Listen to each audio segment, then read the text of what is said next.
یہ سمجھاؤں آج آپ کو. میں دکان پہ بیٹھا ہوا تھا, میں نے بوتیک بنایا ہوا تھا. ایک بڈھا آ گیا بات مانگنے والا. میں نے لڑکے کو جو دکان کا تھا نا, وہ آپ سے قرآن تھا, میں نے کہا 100 روپے دیا. گیا اور واپس آ گیا. کہنا میں اسے جانتا ہوں, یہ مستحق نہیں ہے, یہ مستحق نہیں ہے. میں نے کہا تو پیسے تو دے آنا پہلے, پھر تجھے بتاتا ہوں.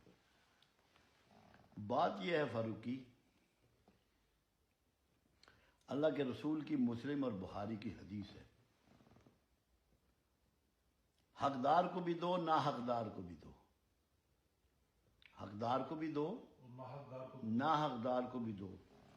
یا رسول اللہ صلی اللہ علیہ وسلم, حقدار کو دینا تو سمجھ میں آ گیا, نا حقدار کو دینا سمجھ میں نہیں آیا.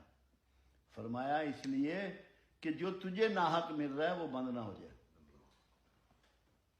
آپ میں سے کون ہے جو حق ادا کر رہا ہے اس کو مل رہا ہے؟ وہ تو کہتا ہے ما قدر اللہ حق قدری والارض جميعا قبضته. کسی نے میری قدر ہی نہیں کی, حق ہی ادا کیا. ہم تو سر اس میں پھر مل تو رہا. ہاں ہاں ہاں, یہ نہ بند ہو جائے. واہ واہ واہ, سبحان اللہ سبحان اللہ. جب میں نے یہ حدیث پڑھی نا, سبحان اللہ سبحان اللہ, میرے پاس اتنی لسٹیں تھی بیواؤں کی, یتیموں کی, غریبوں کی, اپنے علاقے کی, جو ہم کرتے تھے, میں نے سب کو آگ لگا دی. میں نے کہا اب ہم نے چھانٹی نہیں کرنی,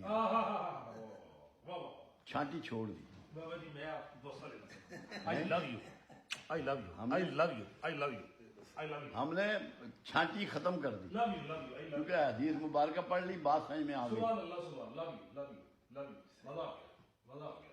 یہ ہے فلسفہ, ایسے ہی, love you. چھانٹی نہیں کرنی. کون ہے آپ؟ کوئی پیمانہ نہیں ہے ہمارے پاس. یہ دیکھو, اس کے لیے ایک کتنی بڑی مثال ہے ہسٹری میں. اسامہ بن زید نے, ایک آدمی نے کلمہ پڑھ لیا, اس کو مار دیا. ٹھیک ہے, مقدمہ سرکار کے حضور پیش ہو گیا, بلا لیا اسامہ کو. اب پوتا ہے, پوتا کہ اسامہ تم نے کیوں مارا؟